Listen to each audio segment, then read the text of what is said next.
ความไปแล้วในหมวดของคิหิปฏิบัติจตุกักหมวดสี่กล่าวถึงกรรมกิเลสกรรมกิเลสที่เฮ้าทุกคนทุกท่านควรละควรเว้นและก็ควรปฏิบัติพระพุทธเจ้าตรัสไว้สี่ข้อนำกันข้อที่หนึ่งปาณาติบาตการที่เราท่านทั้งหลายไม่ทำให้สัตว์นั้นตกล่วงไปข้อที่สองอทินนาทานการไม่ถือเอาสิ่งของผู้อื่นข้อที่สามกาเมสุมิจฉาจาระหรือกาเมสุมิจฉาจารการไม่ประพฤติผิดในกามสี่มุสาวาทการพูดเท็จ นี่มื้อนี้สิมาเว้าในเรื่องของการพูดเท็จการฉี่ตัวญาติโยมนางอยู่นี่เคยตัวบ่ตัวนี่บ่ดีได้แม่ไหลผู้ใดเว้าตัวเว้าปิ้งป้อนการพูดเท็จนี่คันเฮาแตกฉานในข้อสี่เนี่ยมุสาวาทนิยม การพูดเท็จการเว้าเท็จนี่เว้าส่อเสียดเว้าเพ้อเจ้อเว้าลาบมกเว้าแย่เว้าแทงเว้าใส่ผู้นั้นเว้าใส่ผู้นี้เว้าแบบนั้นเว้าแบบนี้ว่าให้เขาบ่ดีนั่นน่ะว่าให้เขาเสียหายน่ะคันที่เราแย่คนเนี่ยมักคักแล้วคันที่เว้าพื้นคนนี่แห่งมักคักโอ้ยตามานี่บ่อยากพากเด้อโยมแม่บัวไหลเอ้ยเอื้อยมัดซี่คนเฮานี่กันผู้มักเว้าพื้นเขานี่บ่แม่นหยังละพ่อกันจุ่มหัวกันนี่เว้าแต่เรื่องเดียว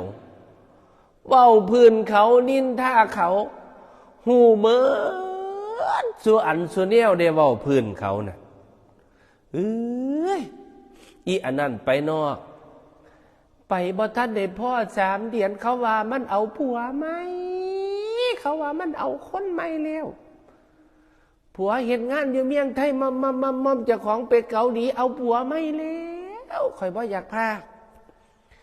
ผู้หนึ่งก็มาพ่อผู้สองได้บัดนี้พ่อผู้สองแล้วแม่นหยังบัดเนี่ยโอ้ยข่อยบ่อยากพาดอกแต่แม่มันก็เป็นจังซี่นั่นเว้าพื้นเขาตะบัดนี่โอ้ยบ่อยากพากเลยบ่อยากพากบ่อยากพากฉะนั้นมุสาวาทนี่มันใส่ได้กับสุคนญาติโยมพอออกแม่ออกเฮาเป็นผู้ตั้งมั่นแล้วเฮาเป็นผู้ศีลมีศีลแล้วเฮาเป็นเฒ่าทะเลแก่ชรามาแล้วเฮาพยายามอย่าถ้าไปเว้าพื้นไผอย่าไปเว้าพื้นเขาในทางเสียหายอย่าไปนินท่าใส่ลายเว้าพื้นเขาวัดเว้าพื้นเขาอยู่ในวัดนั่นแหละอย่าไปเว้าพื้นไผเด้อโยมใหญ่มัดซีโยมแม่นวลห้ามนินท่าให้เห็นแต่ทางอื่นเนี่ยอย่าทำมาเห็นแต่ทางเข้าหลายทางอื่นเป็นอย่างไดอันซุ่มหนึ่งเนี่ยซุ่มมือถือสากปากถือศีลนี่ละปากก็ว่าเขาวัดได้แม่ล่วงแม่บุญหลายเอ้ยปากก็ว่าเขาวัดเขาว่าถือศีลกินท่านวันพระนี่เว้ยไปถือศีลประจำบ่ได้ขาดอันซุ่มถือศีลนี่แหละนี่ซุ่มไม่ออกนี่แหละเพราะแม่นบ้านเฮาดอกบ้านทางอื่นพุ่นละทางสารคามพุ่นละใส่สูทขาวเลยเด้ใส่สูทขาวแล้วถือศีล8แล้วเว้าพื้นเจ้าอาวาสบ่เว้าพื้นไผได้เดี๋ยวนี้ซุ่มไปจำศีลนั่นน่ะเว้าพื้นเจ้าอาวาสเว้าหยัง ว่าหนึ่งมาซากับมาซามากับมารุ่นมูมากับมาซามูในเจ้าวาดนั่นน่ะมาแล้วกลับมาไผ่พรแล้วฮอดว่าสันเขาสันปลาเก็บอาหารหวานข้าวประสาทเก็บใส่บาทเจ้า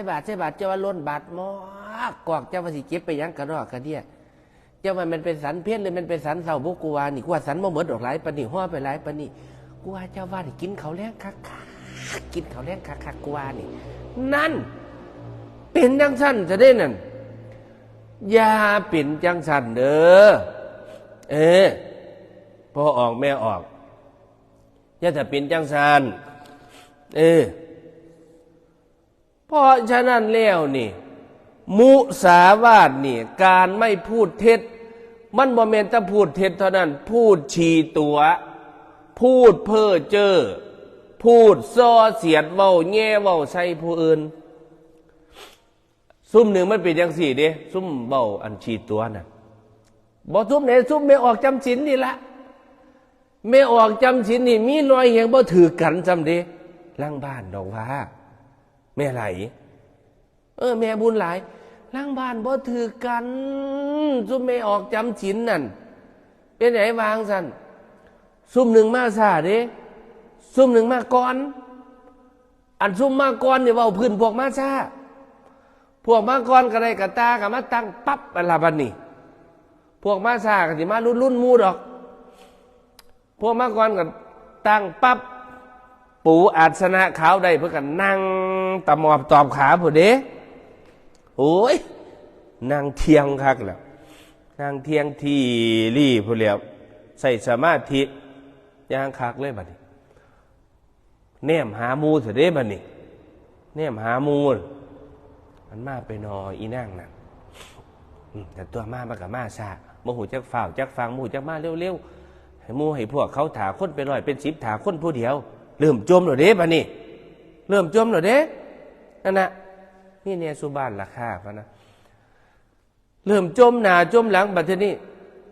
พ่อตั้งแต่มูกันมาบัดนี้เจ้าของมาก่อนมูหลงเหลียงบ่มีไผเฝ้าควักมูแม่ป้ามาพี่มหาจรมันสอนคือดอกแม่ป้ามาพี่มานั่งนี้เจ้าเลี้ยวไปเลี้ยวจะมานั่งนี้คอยที่แม่เลี้ยวเว้าเจ้าให้เจ้าสู้ฟังมันว่าเป็นหยังล่ะจังนางปับผู้มากก็ตั้งปิ่นโตปับตั้งกะตาปับนางปับเป็นหยังล่ะมือนี่ยิกช่วงยิกขากันไว้เด้มือนี่ยิกขากันไว้อีอันนั้นก็มาน้ำมูติดนั่นเขาว่ามันให้ผัว2 คน 3 คนแล้วอีนั่นบ่อยู่บ้านอยู่2จักเทียได้ผัว2 คน 3 คนจะว่าไปเอาผัวใส่เขาว่ามันไปเอาผัวพัทยาหอดมือมักสังมาจำศีลน้ำเขาเนาะ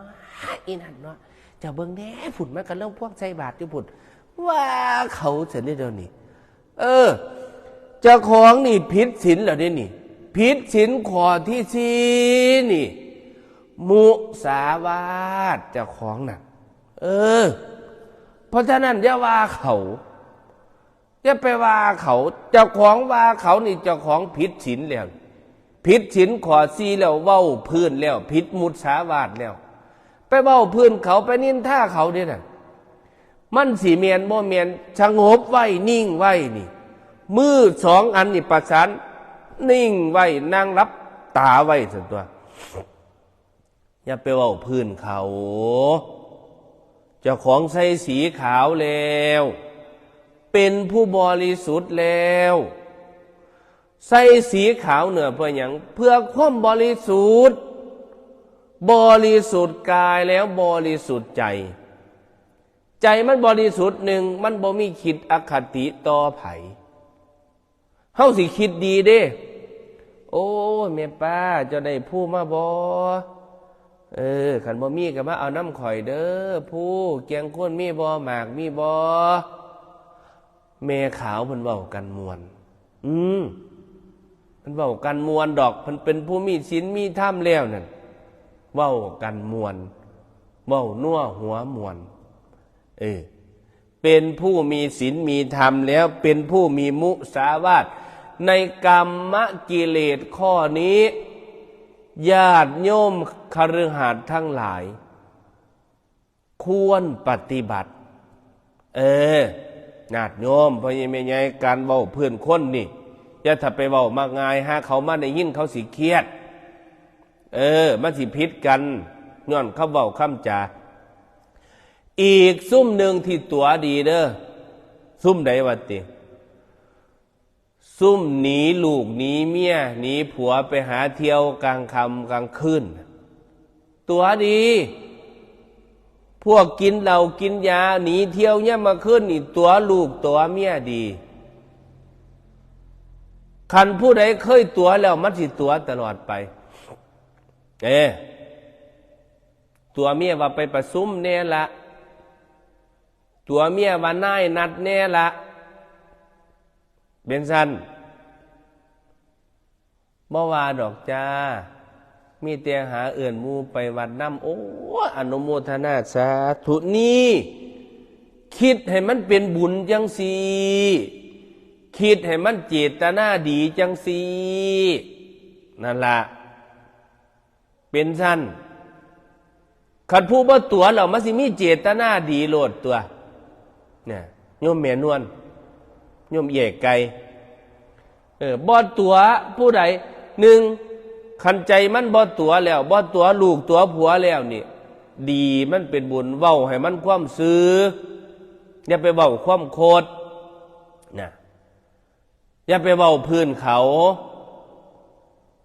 อันผู้เว้าดูกับผู้ไปวันน้ำกันนี่ล่ะเป็นอย่างวัดตีเห็นทางนี้ดอกว่าซุ่มฮอแบบนี้มาวันละฮอเล่เว้าพื้นกันให้เอาก็เอาโพดเอาโพจากสิเอาไปยังเอียงกระดอกกระเดียดกับเขากับปลากระไดจะว่าปิ้งไก่จะว่าต้มไข่จะว่าแกงหน่อไม้จะว่าลาบงัวขัวออมสูกินสองคนกับบ่เหมือนดอกได้ตานั่นน่ะผัวเมียสูนั่นสูสิเอาไปอีหยังกระดอกกระเดียดอุบาทอุเบียให้ผู้อื่นเขาเอาน้ำได้เป็นอย่างจะว่าต้มโพโลจะว่าต้มไข่จะว่าแกงหน่อไม้จะว่าลาบงัวขัวออมสูสิกินเหมือนปานนั้นติสูเอาไปหลายปานนั้นว่าเขาว่ากันแต่ว่าอันผู้เอากับเป็นตะเขาว่าอีดีนั่นแหละเอาก็เอาโพดเอาอุบาทอุเบียเอาบ่แบ่งปันไผ่เอาพอดีพองามเขาบ่เอาพื้นดอกอันนี้ฮอวัดท่านจรวนตาอยู่ร่วมกันสองคนหนึ่งเนาะโอ้ยปนถ้วยหนึ่งกับแกงหน่อไม้ถ้วยหนึ่งมันก็สิกินเมื่อติประชาสองคนอันนี้ฮอพิลึกพิลือก็เป็นแต่เขาเอาพื้นเอาขวัญอีลีนั่นแหละผู้เอากระไดบ่บรรยั่งเจ้าของฉะนั้นแล้วนะให้มันมีความพอดีญาติโยมไปวัดฮอนหลวงพ่อเพิ่นบ่ว่าดอกเอาให้มันพอดีเอาให้มันพอควรแบ่งหมู่แบ่งพวกนั่นนี่เขาเว้าพื้นกันเพราะฉะนั้นโยมสังเกตได้บ่ว่าคันเฮาเคยตั๋วแล้วนี่มันสิตั๋วตลอดเพราะนั้นอย่าไปหัดเจ้าของในทางที่บ่ดีอย่าไปตั๋วลูกตั๋วเมียอย่าไปตั๋วพ่อตั๋วแม่ตั๋วลูกตั๋วผัวอย่าไปหัดตั๋วอย่าไปหัดโกหกซุ่มใดเที่ยวกลางคืนเล่นกลางคืนนี่นะไปหากินเหล้ากินยาไฟแสงสีดื่มสุราแล้วก็มีนาลีนี่ซุ่มนี่ตั๋วซุ่มนี่มันบ่พอมันไม่อิ่มในกาเมสุมิจฉาจาระมันไม่อิ่มในกาม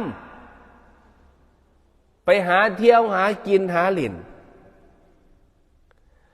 คำว่ากาเมคำว่ากามนี่บ่แม่นไปหาเล่นหาเที่ยวในแบบนั้นคำว่ากาเมกามนี่มันความอยากเด้มันเป็นความอยากมันเป็นกิเลสเด้อยากแบบใดอยากเล่นอยากเที่ยวอยากเสพอยากได้มันบ่แม่นว่าสิไปมั่วซั่วแต่สิ่งนั้นสิ่งเดียวนี่ความอยากรู้อยากลองอยากเล่นความชอบสนุกเนี่ยกาเมเนี่ยแปลออกมาแล้วเนี่ย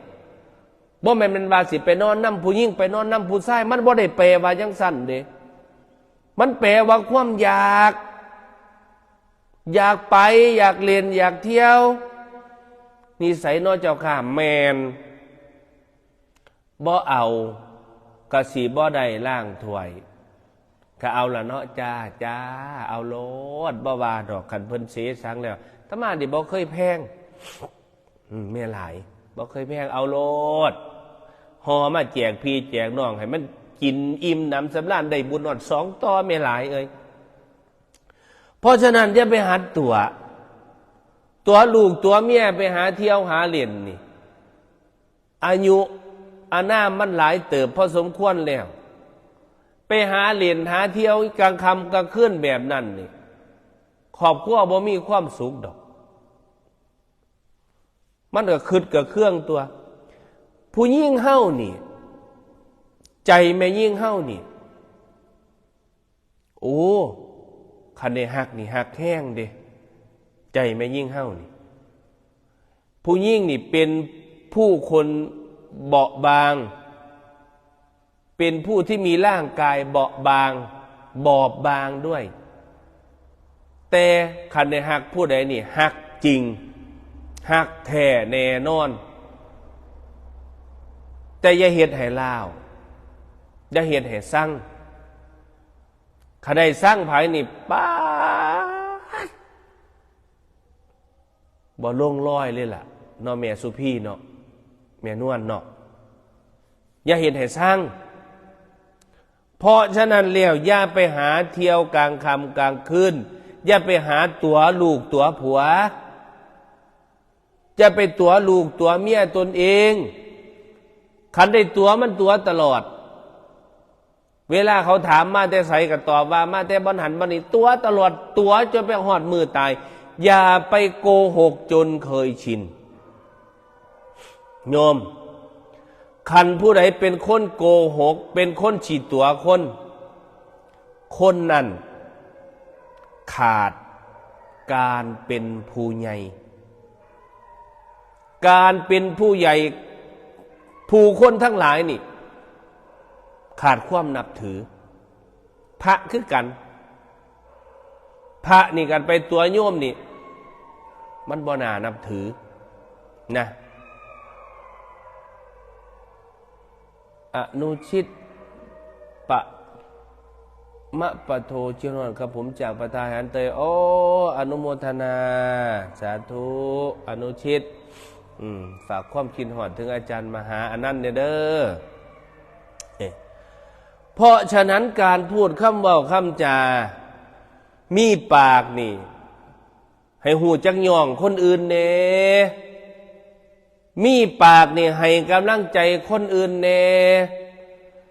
เขาเป็นบุญเป็นท่านเขาเสียอกเสียใจบ้านเขาตายไปซองเบิ่งเขาเน่จ้าอย่าทำให้เสียความรู้สึกเนาะจ้าแมนมีปากแล้วนี่บ่แม่นให้ไว้แต่เว้าพื้นคนบ่แม่นว่าให้ไปตัวแต่คนนะบ่แม่นว่าให้ไปเว้าใส่คนเว้าในทางดีพูดในทางมั่นม่วนมันก็เกิดเป็นบุญเป็นกุศลแก่เจ้าของตัวญาติโยมทั้งหลายลูกหลาเอ้ยเป็นจังไดลูกไปเหตุการณ์เห็นงานได้เงินได้ค่ำบ่เก็บออมได้ลูกหลาเด้อนั่นให้กำลังใจลูกหลานครับว่าครับจ้าบ่แม่นเว้าโทรศัพท์ขึ้นล่ะจังซั่นล่ะสูนั่นน่ะมันบ่คิดฮอดกูบ่กูเป็นแม่มันตัวกูเลี้ยงสูออกมาตัวนี่มันบ่ขึ้นฮอดพ่อฮอดแม่มันไปอยู่ไสสูสิเจริญนั้นเป็นจังซี่เว้าใส่เขาเว้าเขาบ่มาก็บ่เป็นหยังดอกกูเฮ็ดกินเองก็ได้น่ะเฉียดให้ลูกจมให้ลูกเขามายามใดก็จมให้เขาร่างครูเป็นจังซั่นเด้ร่างครอบครัวเป็นจังซั่นเด้แม่หลายแม่กับลูกบ่ถือกันโอ้ยบ้านแห่งอยู่ใกล้บ้านแห่งได้เฮียน มือหนึ่งไปบิณฑบาตได้บ้านย่ามมื้อเช้าเนาะได้ยินเสียงวันนี้เขายังโดนกระดอกกระเดียจะเข้าห้องน้ำมาน่ะเฝ้าอาบเฝ้าล้างเฝ้าแปรงโรงเรียนมาสิบ่ทันตื่นก็ตื่นสวยเฝ้าเฮ็ดเฝ้าเมียนนั่นตัวพานาบินบาตได้ยินเสียงจมให้หลานอีนางนั่นคือบักอันนั้นเนาะมันเข้าห้องน้ำคือสิเข้าโดนสิได้บูนนี่เนาะอาบน้ำอาบทาอยู่สิไปโรงเรียนอาบน้ำโดนอาตมานี่อาบน้ำหานาทีแล้วอาบน้ำหานาทีสงน้ำหานาทีบ่โดนด้วยแล้วสงน้ำโดนบ่เป็นคือหมู่ผู้ลางคนเข้าเป็นชั่วโมง2ชั่วโมงโอ้ยมันฟอกอยู่บ่สบู่น่ะมันขัดให้มันเนียนมันขาวอยู่บ่เนาะอาตมานี่หานาทีโลนโจกถูสบู่ลุบเรียบร้อยเช็ดโตใส่ผ้าใส่แพรเรียบร้อยบ่โดนคือเขาย่ามมื้อเช้าญาติโยมตื่นขึ้นมาเรียบร้อยแล้วคำเว้าคำจาให้มันมวนหูไว้รักษามุสาวาทนี่ไว้คันเฮารักษาไว้แล้วนี่มันสิเป็นสุขมันสิมีความสุขเลยมันสิบ่ได้เถียงกันสิบ่ได้ว่ากันแต่ว่าขันลูกหลานมันดื้อมันออกข้องแน่ก็หายแน่ไปตามธรรมดานั่นละเว้าคอยมันบ่ฟังเทศไปก็มีทั้งถูกมีทั้งผิดญาติโยมก็ไปพิจารณาสาโทเอาไปพิจารณาว่าอันใดควรใส่ในลักษณะแบบใดอันใดควรทำในลักษณะแบบใดเฮาก็จังสิได้ปฏิบัติถูกบางที่ลูกหลานมันบ่ให้มันก็บ่ฟังไม่อ่อนมันก็ต้อมดัดง่ายไม่แก่มันก็ต้องดัดยากเนาะแม่ชูพี่เนาะสิไปแต่อ่อนเกินไปมันก็บ่ดีอันนี้ก็ฝากไปพินิจพิจารณาญาติโยมอ่อนเกินไปมันก็บ่ดีแข็งหลายมันก็บ่ดีแต่พระพุทธเจ้าก็ยังให้เดินทางสายกลางภิกษุทั้งหลายเคร่งในศีลเกินไปก็บ่ดีภิกษุทั้งหลายย้อนในศีลในธรรมเกินไปก็บ่ดีมันก็มีผิดแน่ถูกแน่ให้เดินทางสายกลางอันใดมันพอทำได้ก็ได้บางอย่างทำไปแล้วมันก็เป็นอาบัติบางอย่างทำไปแล้วมันก็ดีนั่นแหละโยมก็คือกันศีล5ข้อใดมันทำได้ก็ทำข้อใดมันทำบ่ได้ก็ลดก็ละก็ว่างไว้ญาติโยมท่านทั้งหลายมันบ่มีผู้ใดที่จะเฮ็ดถูกได้เหมือนดอกแล้วก็บ่มีผู้ใดสิเฮ็ดเสียได้เหมือนดอกเด็กน้อยวัยรุ่นวัยขนองตอนนุ่มตอนแดนอยู่ก็ต้องดัดไว้เป็นตามธรรมดาเนาะแม่สุพีขันบ่ดัดไว้ใหญ่ขึ้นมันก็สิบ่ฮู้ความสอนลูกสอนตาลบอกลูกบอกหลานไว้แม่นวลแม่นวลกำลังมีลูกมีหลานอยู่ดัดไว้บอกสอนไว้ให้แน่เป็นตามธรรมดาบ่ได้เคยจมให้ใครดอกอยู่ผู้เดียวเจ้าข้าโอ้ยอ่อนซ่อนชีวิตแม่หลายแม่ไหลแต่แม่นเพิ่นบ่ได้นักอกนักใจน้ำไผอยู่ผู้เดียวผัวก็บ่มีลูกก็บ่อยู่บ่เปลืองมีความสุขมีแต่หมู่แต่พวกไปทำบุญบ้านนั่นทำบุญบ้านนี่อ่อนซ่อนเนาะบัดย่ามเกี่ยวเข่าผู้ใดตากซอยล่ะแม่ไหลนี่นั่นแล้วนี่แล้วฟังเทศฟังธรรมไปมีความสุขสนุกสุขสนานบางคนตื่นขึ้นมากก็หาเงินหาคำนี่แม่สังวาสนี่ก็อยู่ผู้เดียวบ่อยู่หรืออยู่กับลูกกับเต้านี่ญาติโยมเอาฉะนั้นในธรรมะวันนี้ญาติโยมท่านทั้งหลายธรรมะในมือนี้กล่าวถึง ธรรมที่เหมาะกับฆราวาสญาติโยมพระพุทธเจ้าตรัสไว้ในขีหิปฏิบัติในจตุกะหมวดสีแม่หลวงในข้อที่สี่มุสาวาทการไม่พูดเท็จญาติโยมท่านทั้งหลายพูดเท็จนั่นบ่แม่นแต่ตัวอย่างเดียวคืออาตมาเว้าสู่ฟังล่ะมีเว้าส่อเสียดเว้าแย่เว้าล่ามกเว้าเสียดเว้าแท่งเป็นมุสาวาททั้งหมู่คันเฮาเว้าไปเฮาขาดศีลได้โยมเฮาขาดศีลขาดธรรมนะเอาฉะนั้นแล้วสรุปในมื้อนี้กรรมกิเลสสี่อย่างญาติโยมท่านทั้งหลายควรละควรเว้นเป็นอย่างไรควรละควรเว้นหนึ่งปาณาติบาตสองอทินนาทานสามกาเมสุมิจฉาจาระหรือจารสี่มุสาวาทให้ญาติโยมท่านทั้งหลายนำไปคิดพินิจเจรณาเอาไปประพฤติวัดปฏิบัติในขอกในครัวของเฮาเด้อโยมเด้อลูกไส้เขาไปทำให้กินแม่บ่ได้ทำดอกจ้าอนุโมทนาสาธุฉะนั้นแล้วก็ขออนุโมทนาในกุศลเจตนาญาติโยมทุกคนทุกท่านเด้ออ้าวมันนี่ฟังแหล่อวยพรบ่ได้แหล่อวยพรหลายมือแล้ว บัดเน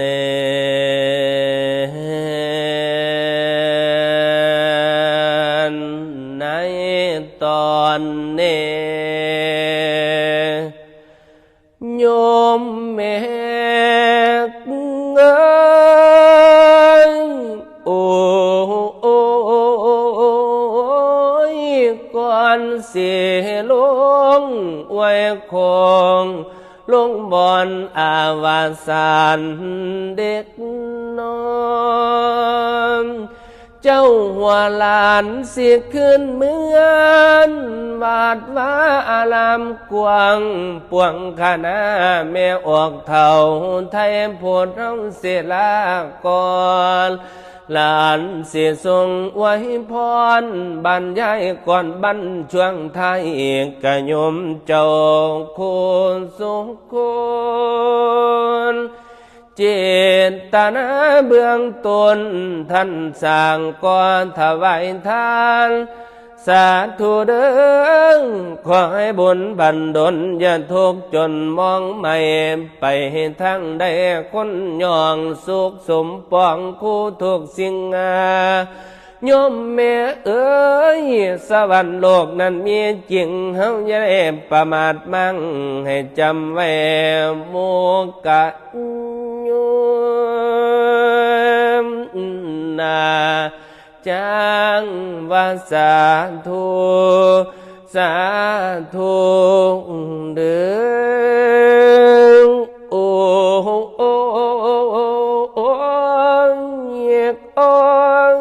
โอ้โยมแม่เอ้ยบุญเททำในวันนี้เป็นเทพประสงค์หมายแน่เด้อทั้งผู้ตายและผู้ยังก็ให้กำลังกะไหลกะหอมทอนทานฟังเทศนาร้องให้เจ้าใส่ให้ห้องงองกะยีกะวันเหลืองลาแม่ยายเอ้ยแม่นเจ็บแข้งเจ็บขาแม่นปวดแอวปวดเช่นแม่นเจ็บกะหัวกะปวดท้องให้ยากะต้องกะเล่าเศร้ากะโลกโควิดเสียมเก้ากะยาได้เล่ามายามกะ3-4 ปีที่ผ่านมากะนายลาจนหมดสิ้นลาขอให้ผินแกงขางห่างคิงกะยมทานกะมวนพี่น้องผู้มาท่านอย่าได้เจ็บอย่าได้ไข้ไก่เว้นดอกเมือนไม่แม่ยายเอ้ยเจ้าเห็นหน้าก็ให้ได้ห่วงใหญ่ๆบัดเจ็บขายก็มียาตายนอนจอกะโมมาแรงหรือพี่ปลูกบางเกียนแต่งข้างยานางเขียวล้นป่าโยมแม่เ เอ้ยแม่นปลูกหวานปลูกยาบักแตงหมูเพียงแข็งนอกแตงข้างบักทั่วเกลือเลือโยมเฮ็ดให้อ้อยก่อใหญ่ๆลำยาวๆหัวทอหาวลำเขียนกะมูกะมันกะสำปะหลังเจ้าก็เฮ็ดข้าวมงข้าวเมาบัดเจ้าก็เห็นกะหลุดลาผู้ที่ท่านเงินตายามมาจกใจใส่ไรทอนดอกที่เดิมโยมพ่อใหญ่แม่ใหญ่เลี้ยงหลานเลี้ยงลูกเต้าให้เว้าง่ายฟังความเป็นเจ้าคนนายคนอย่าทุกข์จนนอนแรงให้เมียงพลังการถ่อภายสารจิตชาให้อยู่เย็นจังน้ำดอกยามอ่อนในซุ่มเลิงแม่นมีลูกมีเต้าให้เบาของดีดอกให้มีศีลมีธรรมให้ความงามน้ำเหลืองให้ดังพรของขาดเทศนาบอกเราสาธุเด้อคอยโยมหมู่เจ้าจงสมเด็จนาสุปการนั้นทนาเมียใหญ่